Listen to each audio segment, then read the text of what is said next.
Good evening. This is Frankly Speaking Live with your host, Frank Holzhauser, and my co-host, David Kanyuk. How's it go today, David? Well, it goes. How are you doing today, Frank? Oh, pretty good. I had I had a visit from a schoolmate today that I went to high school with, and that was kind of it was an interesting afternoon. I called Ryan this morning, and I said I might not be down to do Mac's show this afternoon at 3 to 4, and I got to see my friend, and he got on his way out of town heading back to his home, and I was able to make it down here for the 3 to 4 show. Well, there you go. Was it a good meeting or a bad meeting? Or? Yeah, it was a good meeting. Haven't seen him for a few years, so it was. We do stay in contact by phone, so we have talked over the years, but it's been probably 1998 since I seen him in person. Whew. So wow. Well, if you would like to join the show with your questions or comments, be sure to call toll-free 855-244-0077. And if you would like to join the show locally, that's 244-0077. I've been kind of tossing up in the air back and forth a little bit what I was going to talk about this week, and was watching some things on C-SPAN, and I caught some interview with Malcolm X in the 1963, and I caught a panel on political assassinations and the actual assassination of Malcolm X that I may touch on later in the show. But I want to talk about a couple of things here first, and we'll see how the show plays out. This I posted back in April 18th of 2012, and I just said, I want all my friends out there to know that there's a bad storm coming. The problem with this storm is it's very slow and subtle. Satan is prepping this world for an onslaught the likes of not seen in human history. This is all being prepared for by the sheer fascination with the, quote, state of the dead and the false ability to communicate with our deceased loved ones. This deception is made so real by the fact that a medium or necromancer falsely pretends to give out secret or privy information known only to the living person seeking guidance from beyond the grave. You must be aware this info comes from one source, the father of all lies, who has stalked you since birth and whom has had legions of evil that have followed your ancestors for generations, making them experts on what makes you tick.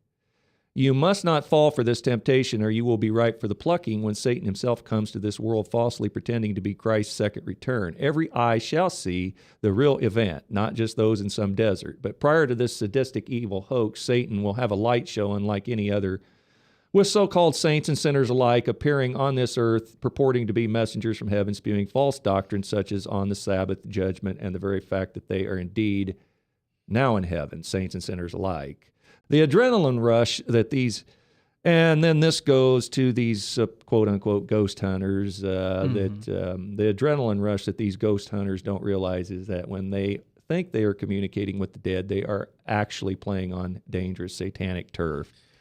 And Satan, of course, is described as walking this earth as a roaring lion, seeking whom he may devour. Yeah, absolutely. There was a great radio show on just last night, actually. It's if you go to homelandsecurity.us, or I'm sorry, homelandsecurityus.com, and then go look up the show from last night with Chris Putnam and Steve Quayle. The show is entitled The Biblical Supernatural View versus the Humanist Worldview, and it touches on a lot of those things that you were just talking about. I've never seen a time where there has been so much in the way of false spirituality. A frenzy. Right. Just with all the different mainstream programming about ghost hunting, vampire hunting, just sort of taking that otherworldly view. I've never seen anything quite like that before. it seems like every show is built upon not just reaching out to the other side, but also humanity coming up and hitting a next level of so-called evolution. Like everything's like superheroes and superpowers and things like that. I was listening a lot to this program last night. They said something interesting. They were talking about Buddhism, and I was just thinking about all the different religions out there and how they try to elevate mankind. They basically take the path that mankind can elevate themselves to the level of godlike status. Yeah. Whereas Christianity is the only religion out there that says, no, God came to earth. God came down and took the form of a man to preach the gospel to us. Well, man left to his own devices only devolves downward. It's through Christ that we evolve upward. Right. But all of those different religions are playing off the original lie that Lucifer told Eve and Adam, and that is that you can be as gods. Right. And it seems like everything that is happening in the world, the whole new world order, if you will, that is being constructed is being predicated on the idea that mankind is going to elevate themselves to another level. And I think you are right. I think you are going to see some sort of false, I want to say otherworldly invasion, alien invasion, if you will, or something like that.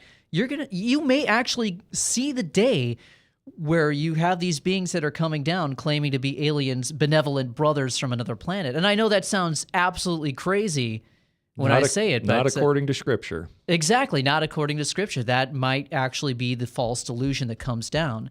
And I think you might see something play out where you have a short and horrific World War III. It will be such a strong delusion that it will even seek to deceive the very elect. Exactly. Because think about that. Something is going to happen on this planet to cause people to believe that this person is a god on earth, this person that we call the Antichrist. Just take time out to think about that for a second. That is an amazing concept, to think that the entire world, except for a few elect, a remnant, is going to believe this person is God, or at least God's representative. And this is going to be, Christian faiths, people who don't have a strong doctrinal background.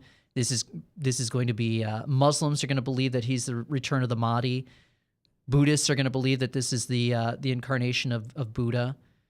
This is all going to fit in with their religions, and it's going to take this false doctrine that's being preached that all different religions are essentially the same and lead to the same place. Right. Well, no, that's not true at all. Right. Somebody once told me all highways lead to the same place. That's not true.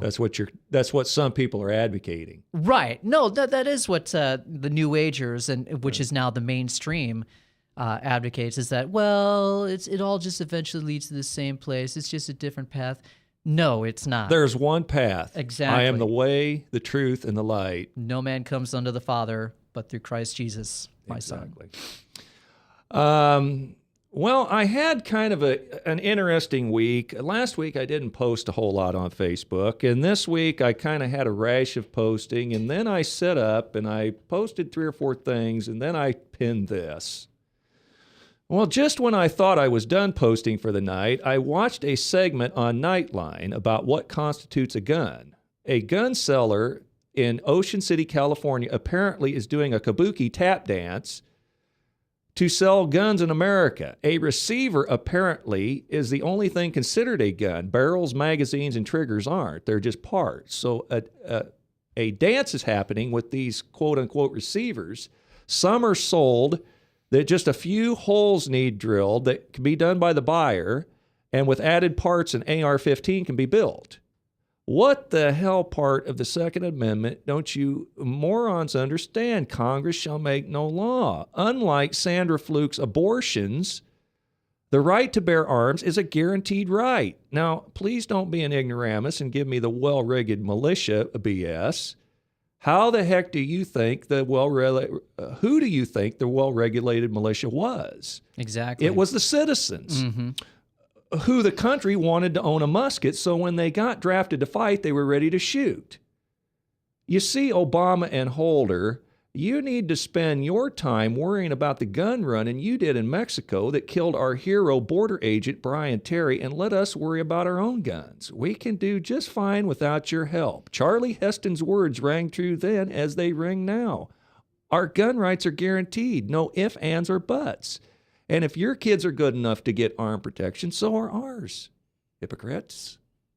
Well, no, that's exactly right. The militia was meant to be the citizenry. It wasn't meant to be. We did not mean to have a standing army in this country. A standing army is a pretty new phenomena within the history of the nation. The British, the American Revolution, a lot of that was kicked off with the British coming to seize our arms.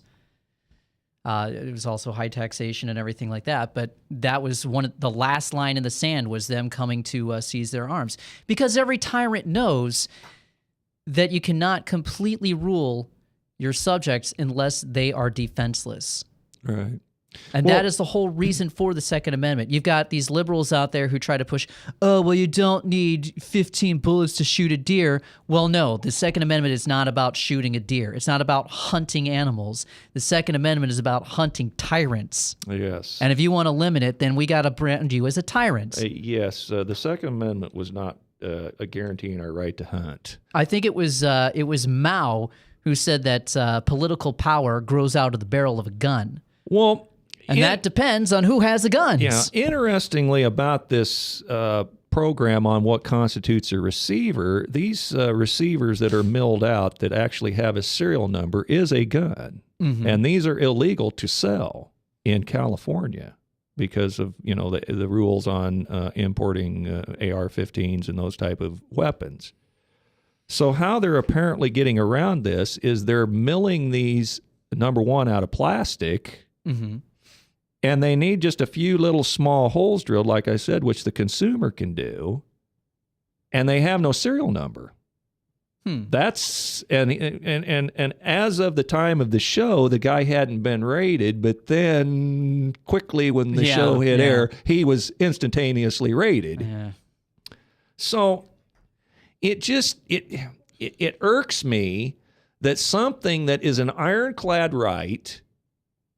No ifs, ands, and buts about it. The right to own and bear arms. Mm-hmm. And then we put some right called abortion in the Constitution that comes under the thinly veiled right to privacy. Now, go into a doctor's office. Some woman go into a doctor's office, and she has her 8-year-old with her. Mm-hmm. She's seeking counseling on an abortion. So the 8-year-old knocks over her purse and her crack pipe falls out of it. Well, the woman promptly pushes the kid against the wall with a swift punch right in the face, and the doctor observes that. Do you think that was a private event? Or do you think DHS, Human Services, is going to hear about that event? Well, I think under the law, actually, the doctor has to report that event. But yet the woman can come in to kill one child, and that's a private event, but she punches the other kid in the face. This is not a private event. So it just irks me that they're slowly trying to chip away at the Second Amendment and that they want to give this unfettered right to women under any condition, almost to the day of delivery, the right to abort a child. And even past the date of delivery, because some doctors are now advocating that's, well, really, we should be able to terminate a pregnancy up to 3 years after the child's been born. No, seriously. That's been argued. I'll try and find the articles after the break. We're heading to our first break, and this has been Frankly Speaking Live with your host, Frank Holzhauser, and guest host, or co-host, actually, David I've been promoted. Ha-ha! Shortly.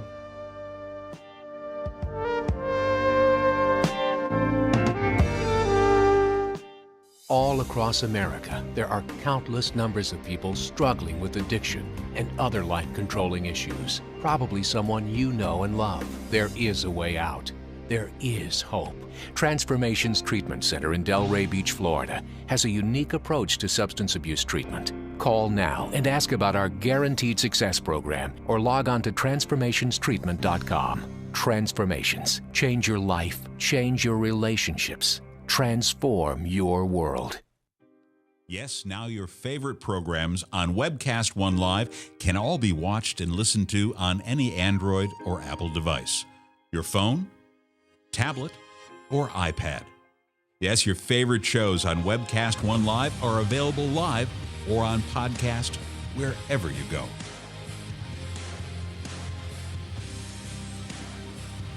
Let me introduce to you some of our great shows. Shalom! Every week on Understanding the World with Rabbi David Kaufman, we'll talk about issues in the Middle East, issues related to the Jewish tradition and religious traditions in general, and keep you up to date on exactly what's going on around the world.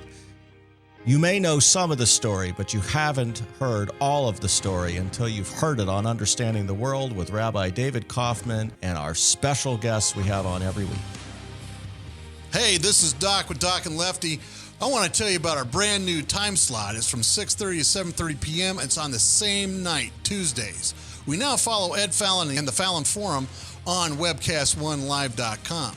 I want to tell you a little bit about our show. Our show is focused on local, state, and national, and sometimes international politics. We like to keep people updated and informed. We also have very interesting guests. So please join us every Tuesday from 6:30 to 7:30 p.m. on webcast1live.com. So when you want to watch your favorite Webcast One program, remember, there's an app for that.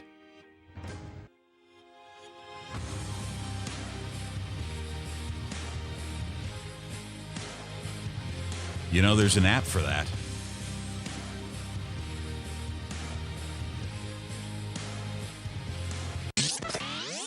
From the RE/MAX Real Estate Concept Studios, this is Webcast One Live. Get away from us, you mean old credit card. We don't have any more money. We're in trouble now. Save us! Help! Somebody save us! Somebody help! Help! Save us!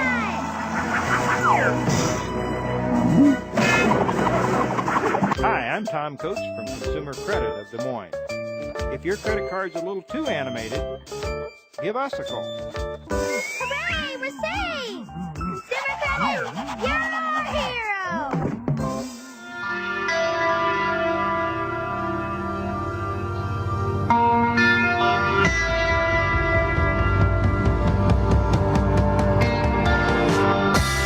And we're back with Frankly Speaking Live, and I'm your host, Frank Holzhauser, and my co-host, David Kanyuk. Before we went to break, you had a comment, kind of tongue-in-cheek, about doctors and 3-year-olds, and you actually found the article you was looking for. Right, we were talking about doctors now arguing that they should be able to kill children after birth. They should be able to abort them after birth. So yeah, a quick internet search found Daily Mail Online. This is back from March 1st of 2012. Headline is, doctors should have the right to kill unwanted or disabled babies at birth as they are not a real person, claims former Oxford academic.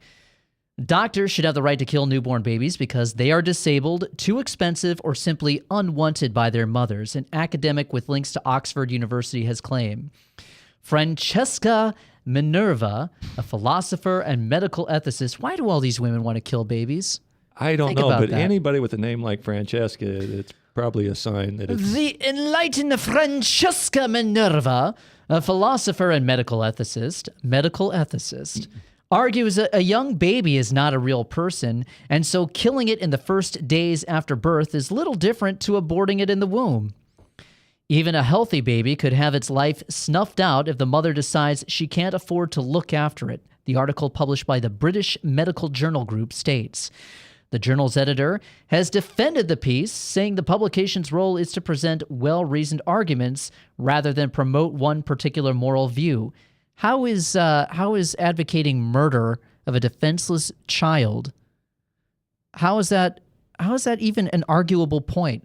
How have we degenerated to that much of a degree that is an arguable point? And I've got another article that I will link this to in just a second here. But let me go on. The article has angered other ethicists, peers, and campaigners.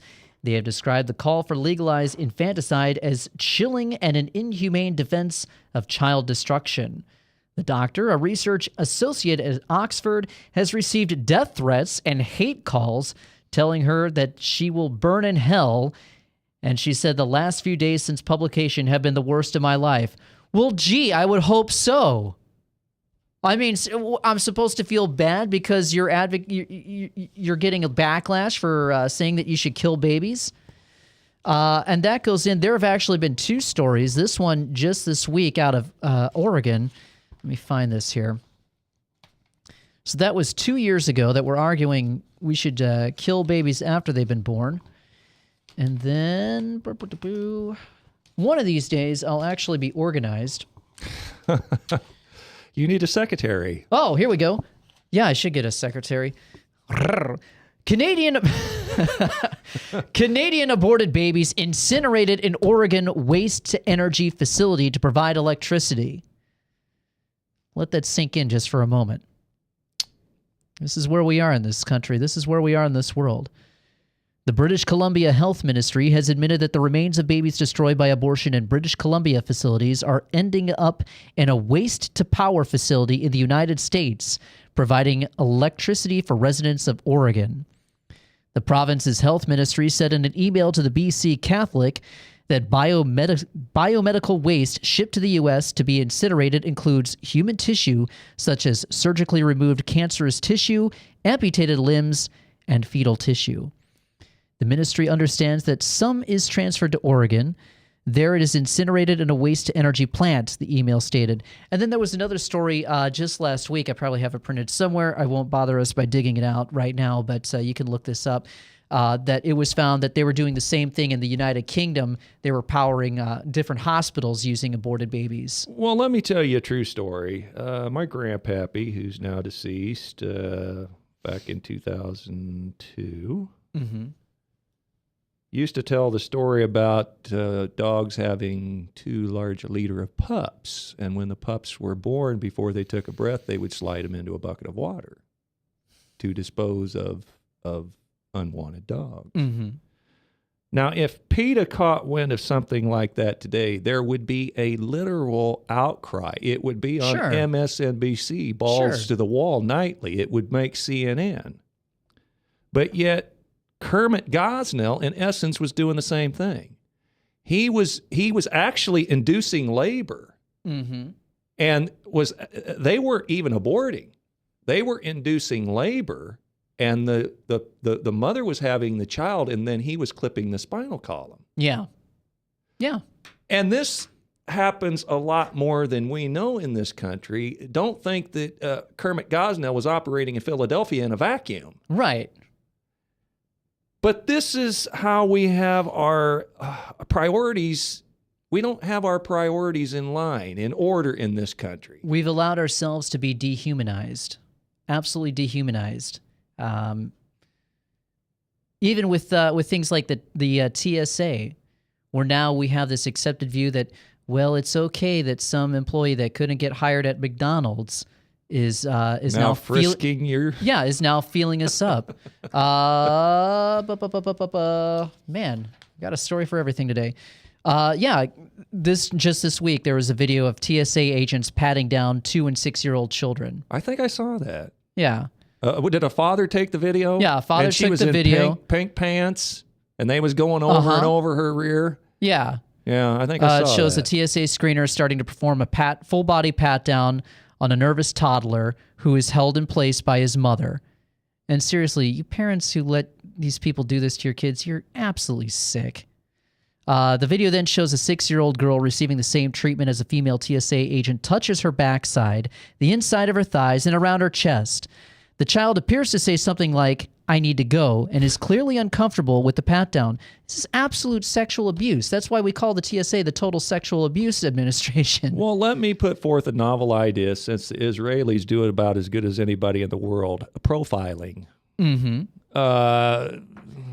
That's the thing, though. It's not really about preventing a threat.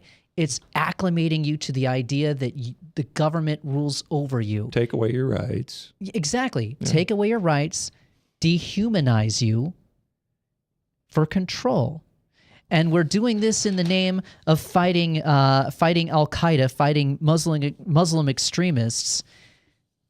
And yet, here's a report. This is the biggest news story of the week. The Citizens Commission on Benghazi, a self-selected group of former top military officers, CIA insiders, and think tankers, declared Tuesday in Washington that a 7-month review of the deadly 2012 terrorist attacks has determined that it could have been prevented if the U.S. had not been helping to arm al-Qaeda militants throughout Libya a year earlier. The headline is, Benghazi attack could have been prevented if the U.S. hadn't switched sides in the war on terror. Think about that. Think about what we're allowing to happen to ourselves and to our children, all in the name of fighting people that we're funding. Seriously. That's what Benghazi was all about. It wasn't some consulate or anything like that. It was a CIA, it was a weapons clearinghouse, basically, that we were using to fund people who were going to go into Syria so we could go in and take over that country using our proxy, which is Al-Qaeda. And yet we're told at home that we've got to have people stick our hands down our pants. We have to have the NSA listening in on us, have these huge databases. We have to surrender our Second Amendment rights. We have to surrender our First Amendment rights in order to fight this terroristic threat. The apparatus is being turned around on us. It was sold to you as protection from Islamic extremists, but it was never really about that. That was just the selling point. It's really about total control and militarization and dehumanization of society. Well, I know when I climb on an airplane, which is somewhat infrequent, sometimes a little more frequent than I would like, but I know I feel much safer when they're frisking the 6-year-olds. They're the real terrorists. They are the terrorists. The grandmas in the wheelchairs with the oxygen bottle. You know, I was actually in the Kansas City airport, and I was watching a black gentleman in a wheelchair get screened, and they was running the wand over and over and over and over him, and I couldn't figure out why. And I was actually going to go up and talk to him. He made my flight. And I think I landed in Nashville. Maybe the flight was going to go on to Atlanta, something. Anyway, he got off at the Nashville airport, and somebody was wheeling into his car, and I caught him going across to the rental car place. And I said, "Hey, what was all that about back at the Kansas City airport? Why was you having such a hard time getting through screening?" He said, "Well, he had a pacemaker." Oh, wow. And I mean, they probably spent 45 minutes on that guy. I mean, they was going over and over and over, and I'm going, this is not the guy that's going to do something to the plane now. Right. Look for the guy that's saying Allah, Allah Akbar, or the guy with a towel around his head. I mean, we need to, I don't think there's anything wrong with profiling. Now, just when you think maybe you've profiled, then maybe they'll start recruiting somebody from Asia. But if they want to blow up a plane, they're not going to do it with a passenger. They're going to get somebody in as a maintenance worker, get it on a plane while it's on the tarmac being worked on, and then do it that way. It's most likely going to be put in the cargo bay. This whole story about the underwear bomber, which was used to sell TSA frisking, is completely bogus. The guy was, we have eyewitnesses who tell us that the guy was helped on. Now, do you refer to the underwear or the shoe guy? This is the underwear bomber. Okay. This is back from... the guy they caught in Detroit. Yeah, this is back from, 2009, 2010? That was on Christmas. Yeah. Christmas Eve, Yeah. Yeah, okay. So this guy, he was helped onto the plane by our State Department. The FBI had to admit this. This was eyewitnessed by a guy named Kurt Haskell. He's a lawyer out of Detroit. He was on that same flight. He's talking about people who were like standing around filming the guy as he was trying to set this thing off. This kid was just a drugged up moron who was the son of a CIA asset, actually. And didn't the father warn somebody about him? Right, the father had called in. That's what you call in intelligence circles creating a legend. Mm-hmm. So we have a trail to follow, basically, for the cover story. Mm-hmm. But yeah, this is a total fabrication of what actually happened. The kid did have explosives in his underpants. He had less explosive firepower in his underpants than you would find in an M80 firecracker. He couldn't have blown a paper airplane out of the sky if he wanted to. If this was a hardened terrorist, he wouldn't have sat there trying to flip his underwear off, in the middle of the aisle like that. He would have gone up, gone to the bathroom, blown the plane up from there. Yeah. That's what any logical person would have done. This wasn't about actually trying to blow up a plane. This was about trying to scare people into accepting all of this stuff. And then, so they put in the naked body scanners in the airports after that. And then they've got at the time the former head of DHS, the dual Israeli-American citizen Michael Chertoff, on there saying, well, we definitely need these things in the airports, when the order to get those machines was put in 6 months prior to this thing. They just needed a selling point. But I digress. I think what you're trying to say is they're prepping us to be led like sheep to slaughter. Absolutely. Absolutely. They are prepping us to be led like the sheep to the slaughter. And getting back to our rights, I guess bringing it around full circle, this started because we were talking about the Second Amendment and our loss of rights. I've always said that the Second Amendment and the First Amendment are going to be the last two rights that are going to be attacked before full-on tyranny, and we're seeing that happen right now. And I had another point. What's that story about the tyranny of the do-gooder? At least the landlord sleeps once in a while. The do-gooder never sleeps. I'm not familiar with that one, actually. Well, we're coming upon our top of the hour break, and this is Frankly Speaking Live with your host, Frank Holzhauser, and co-host David Kaniuk, and we shall return shortly.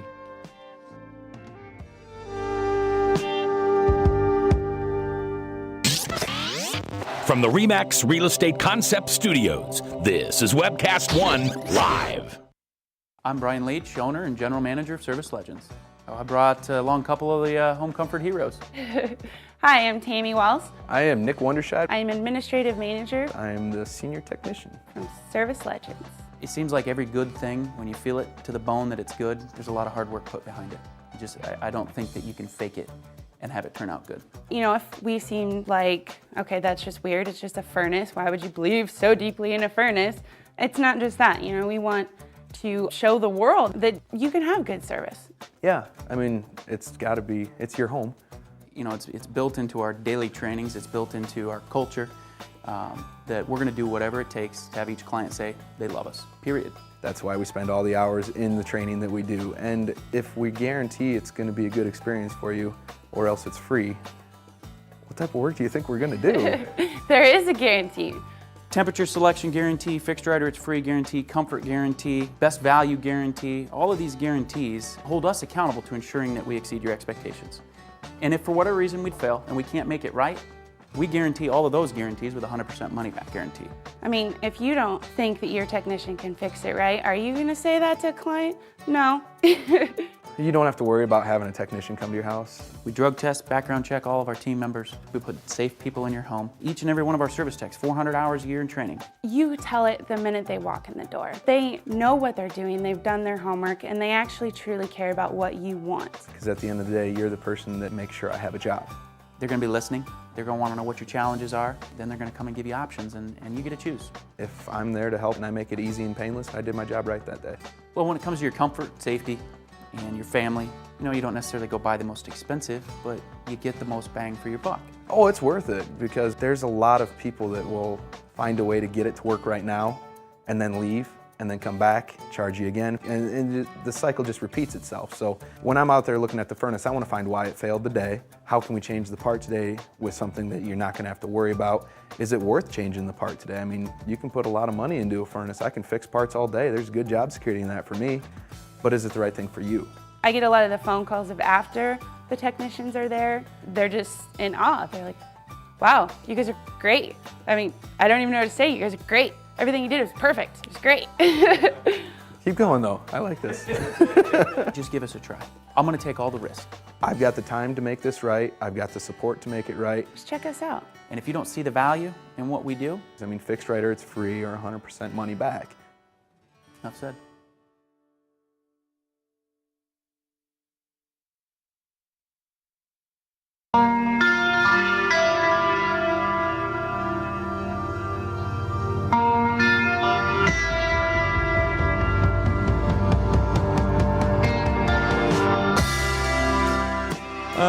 we're back with Frankly Speaking Live, and your host, Frank Holzhauser, and co-host David Kaniuk. And our toll-free number is, if you'd like to join the show, 855-244-0077. That's toll-free. And if you'd like to join us locally, it's 244-0077. Before we went to the break, my co-host had a moment that we all have, a moment of brain freeze where it just escapes our mind. That's right. But he's assured me that he's written it down, and he wants to make this final point on our last topic. There's too much in my mind. I need to let some of it out sometimes. Like Kelly Bundy. Yeah. I was saying that I was talking about how I maintain that the First and Second Amendments are going to be the last ones that are attacked and nullified prior to just full-bore tyranny. And the final point that I wanted to make is that all of these things are trying to get us to accept the notion that our rights come from government instead of what the country was founded on, was that we have rights and they come from God and that they're inalienable. They cannot be revoked. And they're trying to push the idea that, no, your rights come from the government. We are your God, and we can revoke these rights at any time for your safety. Well, you mentioned something about Clive Bundy, and of course, Clive has made some unfortunate comments that I think some of them has been taken out of context. Mm-hmm.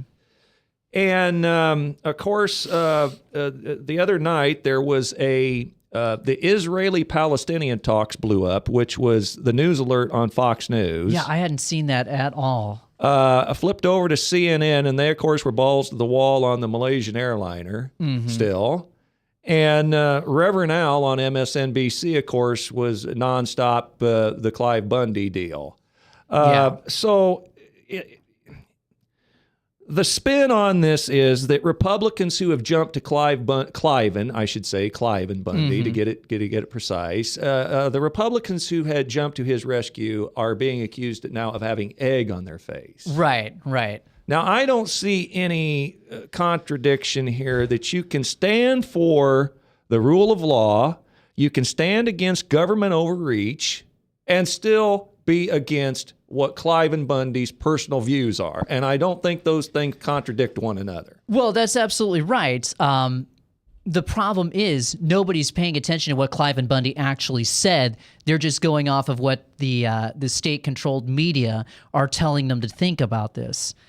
I've got what he said here. The YouTube video came off in mid-sentence, but here's what he said. And so what I've testified to you, I was in the Watts riot. I seen the beginning fire, and I seen that last fire. What I seen is civil disturbance. People are not happy. People are thinking they don't have their freedoms. They didn't have these things, and they didn't have them.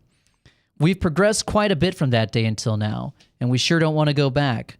We sure don't want to go back. We sure don't want the colored people to go back to that point. With the point of having to fight for civil rights, the point of not having civil rights. Well, that doesn't sound racist to me. We sure don't want these Mexican people to go back to that point. And we can't make a difference right now by taking care of some of these bureaucracies. And we can make a difference right now by taking care of some of these bureaucracies and do it in a peaceful way. Talk to you about the Mexicans. And these are just things I know about the Negroes. I want to tell you one more thing I know about the Negro. That's usually where it cuts in the mainstream media. It goes off the rail. I went to Las Vegas, North Las Vegas, and I would see these little government houses. And in front of that government house, the door was usually open, and the older people and the kids, and there's always at least half a dozen people sitting on the porch. They didn't have nothing to do. They didn't have nothing for their kids to do. They didn't have nothing for their young girls to do. And because they were basically on government subsidies, so now what do? They abort their young children. They put their young men in jail because they never learned to pick cotton. And I've often wondered, were they better off as slaves picking cotton and having a family life and doing things? Or are they better off under government subsidy? You know, they didn't get more freedom. They got less freedom. They got less family life, and their happiness, you could see it in their faces. They wasn't happy sitting on that concrete sidewalk. Down there, they was probably growing their turnips. So that's all government. That's not freedom. Yeah. And then he went on after that. saying, let me talk about the Spanish people. And this is what you're not hearing in the news. Now, let me talk about the Spanish people. You know, I understand that they come over here against our Constitution and cross our borders, but they're here, and they're people. And I've worked side by side with a lot of them. Don't tell me they don't work, and don't tell me they don't pay taxes, and don't tell me they don't have better family structures than most of us white people. When you see those Mexican families, they're together. They picnic together. They're spending their time together. And I'll tell you, in my way of thinking, they're awful nice people. And we need to have those people join us and be with us. It sounds like to me, in an inarticulate way, he's trying to address the breakup of the family. Exactly. The unwed birth rates. You know, the 70+% unwed birth rates in the black community. The almost 30% unwed birth rates in amongst whites. The fact that more black babies are aborted than are born each year. And the immigrant families that come to this country are usually family-oriented. Yeah, that last part, he's actually arguing for, it sounds like, amnesty. Supports each other's businesses. Right. And he's, as I say, inarticulately trying to talk about something that he stepped into. This is what I wrote. Because he used the antiquated term Negro. Right. And he referred to them picking cotton. And he's not saying that they should go back to picking cotton. What he, and again, inarticulately is trying to say is, were they better off trading one form of slavery for another, where they're just dependent on government and they don't have anything to do? And now this has led into the breakup of the family and the high abortion rates and the drug use and everything like that. That's what he was saying. Anybody with any sort of type of modicum of intelligence can see that. But we don't have an intelligent society anymore. And I think there was another sense of something that I heard in that. It was the government subsidy. Mm-hmm. Subsidy. That your food stamps, your welfare programs, your whatever, to lift the impoverished out of poverty aren't working. And it's kind of fighting against somehow accusing him of falsely taking government subsidies by allowing his cattle to graze on BLM land. Right. This almost goes back to what we were originally talking about in one of the first shows about how black leadership is there to keep black people down so they can stay in power. Really. And that's what all of these government subsidies and everything are about. It's keeping those people down and kind of beta testing things. Well, speaking of that, I watched a couple of things on C-SPAN this week, and talking about the suppression of the black man and how Malcolm X was talking in the 1960s about how you can't truly be a man when you're under your father's roof. And that if they were given an opportunity like Israel to have their own country, that they could have their hospitals, their legal system, their laws, their courts, and then they can judge themselves. Yeah, and that actually leads into what he was saying. You can't be a man if you're still under your father's roof. You can't be a man if you're dependent on government for everything. Exactly. And the government is trying to push all these food stamps programs and everything like that on every type of person that they can find. Cradle to grave. They are trying entitlement. Exactly. They are trying to create total dependency on the state. And the other big point that I had on this was, even if you do disagree with what he said, he still has the right to be defended against the aggression that occurred to him. This isn't about one man and whether or not his viewpoint is racist. Well, what happened to the Democrats' viewpoint that they disagree with what you say, but they'll defend your right to say it to the death? Where are these rats scattering shit out here? Well, he committed a thought crime. Oh. His viewpoint isn't approved by the state. This is what I said after I read his thing. Apparently, equal rights is only applicable if you hold acceptable viewpoints. Liberty and justice for all seems to be dead. All he did was ask if they were better off trading one form of slavery for another. It's a reasonable question, and anyone with a modicum of intelligence who reads that comment will understand what he is trying to say. However, there is a lack of intellect in general in the public, and the mainstream media is doing everything they can to make this into a race issue. which of course is the modus operandi of the Obama administration. They will seize on anything to make that a race issue. But what I'm really disappointed at are Republicans backing away from him, like Rand Paul saying that what he said is indefensible and that he wholeheartedly disagrees. I don't think Rand Paul even read what Cliven Bundy said. I think some little snivelly little... But this is what you have to do in today's political world. If Ted Nugent says something that is not, PC, you got to jump ship on Ted Nugent and spank his hand and separate yourself if you have any hope of running for office. Well, I saw Rand Paul's, Facebook comment on the whole thing that, he wholeheartedly disagrees with what Cliven Bundy said, and there were like 500 comments on his page regarding that. I couldn't find one comment that was supporting Rand. Yeah. Seriously, I could not find one. Out of 500 comments, I could not find one. Everyone was saying, no, what he said was not racist at all. What was the Tom Cruise movie a number of years ago that got delved into the issue of policing crime when it's merely thought? Minority Report, fantastic movie. I saw that, and it led to some futuristic view that we're now going to police crime before crime happens. A lot of these things that they put out in the media, like movies and everything, are things that they already have planned, and they're just trying to acclimate the public to those things. And actually, I got a story that links into that. Louisiana creates database of citizens who represent a risk to the state. Authorities in Louisiana are compiling a database of information on every citizen in order to identify people who are a risk to the state, as well as pinpointing future criminals in an effort to allow the state to intervene in that person's life. Details of the program were recently divulged by Chris Broadwater, Republican member of the Louisiana House of Representatives from District 86. He goes on to state that they want to identify people who are a risk to the state down the road based on the information that we know about the individual, enabling authorities to quickly identify an individual who is going to be at risk of incarceration down the road. And they want to have the ability to later on intervene in that person's life. Pre-crime. Glad I could be of help. This is, we're headed to our final break here, and this has been Frankly Speaking Live with your host, Frank Holzhauser, and co-host David Kaniuk.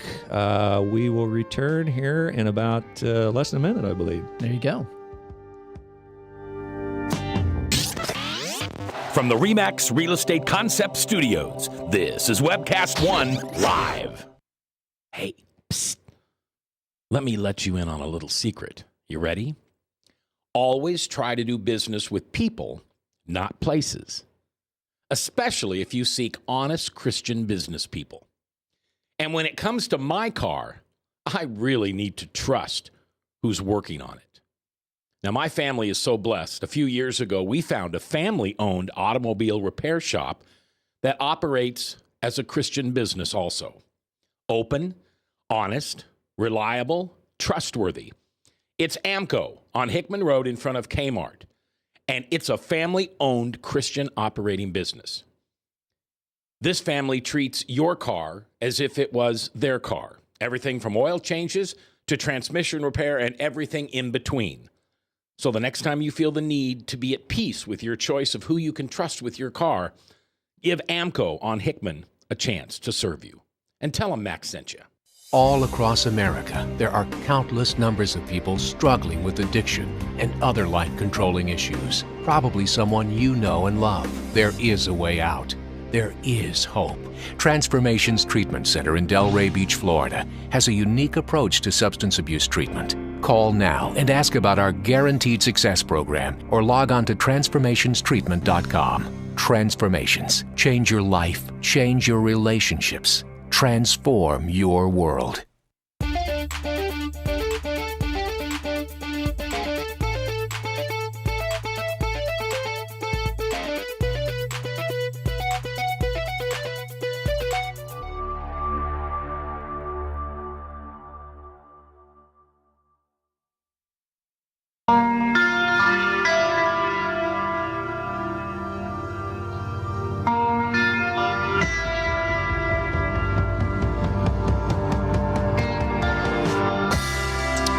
back with Frankly Speaking Live. I'm your host, Frank Holzhauser, and co-host David Kanyuk. And again, let me mention that Ryan is producing our show, and he's just for your information, he is a good, young, sincere, Christian, humble young man.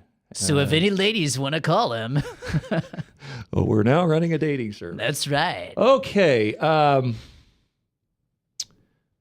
This is our segment that we usually reserve for hypocrite and sane kudos to a sane speaking. It doesn't have to be liberal, but I like to pin it sane speaking liberal of the week because I don't find many of those.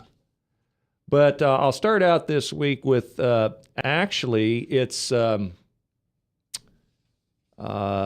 have to read it.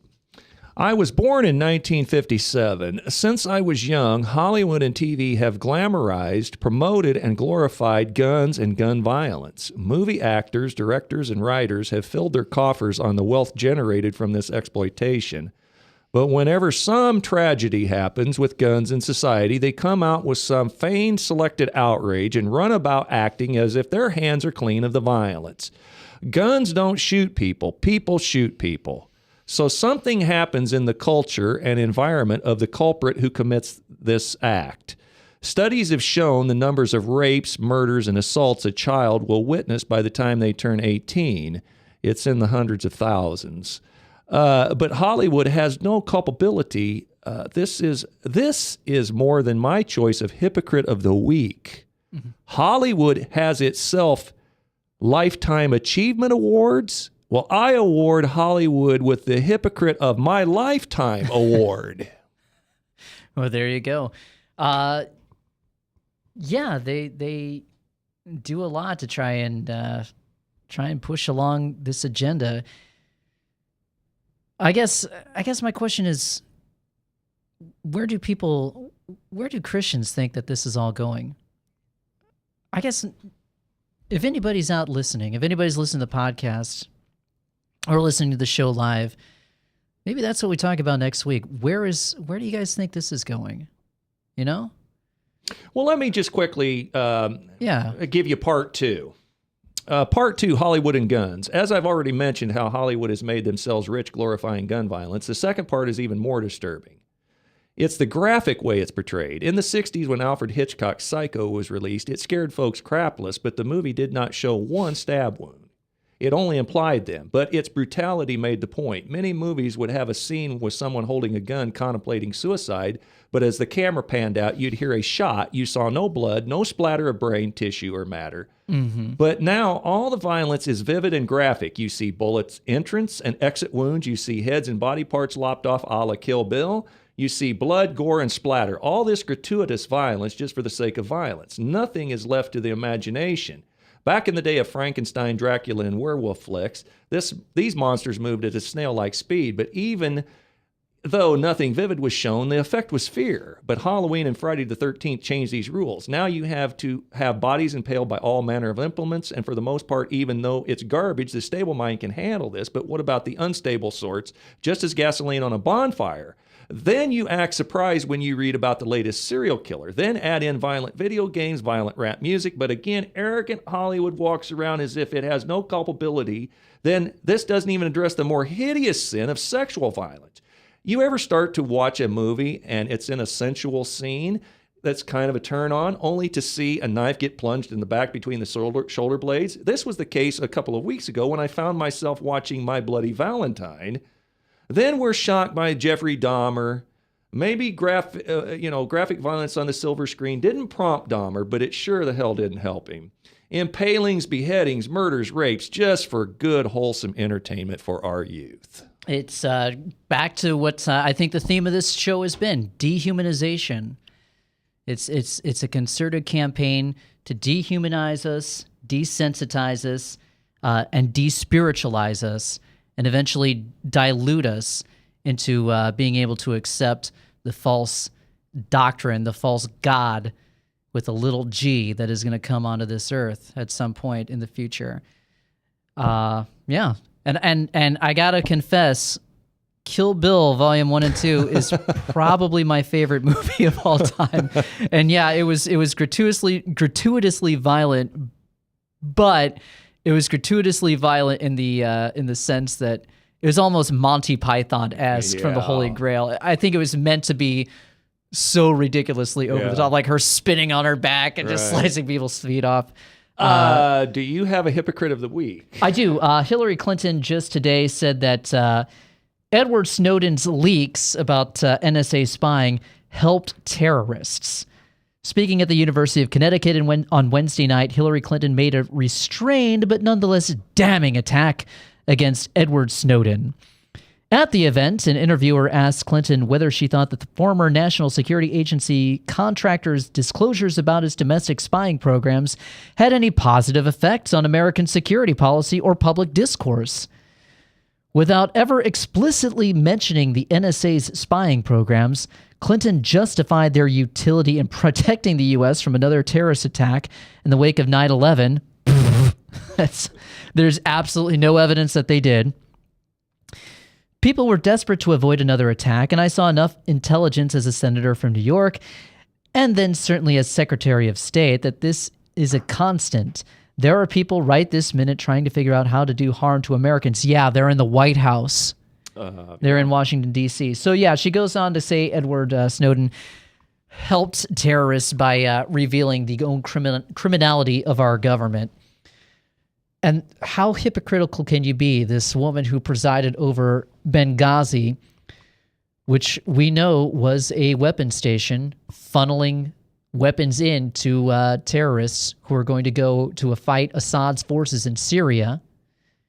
We funneled money into Al-Qaeda in Libya to take down Muammar Gaddafi, who actually was in the later days saying, hey, let me just go into exile.